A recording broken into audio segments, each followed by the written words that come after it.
السلام علیکم ورحمۃ اللہ وبرکاتہ۔ حج کے متعلق دو اہم مسئلے۔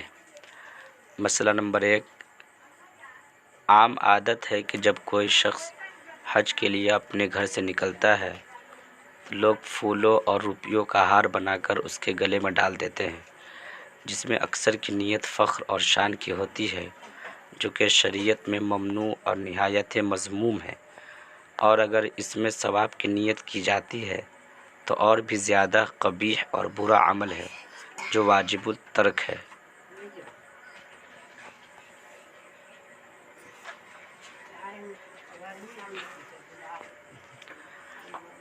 مسئلہ نمبر 2، بعض عورتیں حجاج بننے کی ایسی شوقین ہوتی ہے کہ سفر حج کے لیے کوئی محرم ساتھ ہو یا نہ ہو، بس حج کے لیے ضرور جانا ہے، حالانکہ حج فرض ہونے کے لیے جہاں اور شرائط ہیں، عورت کے لیے ایک شرط شوہر یا کسی محرم کا سفر میں ساتھ ہونا بھی ضروری ہے۔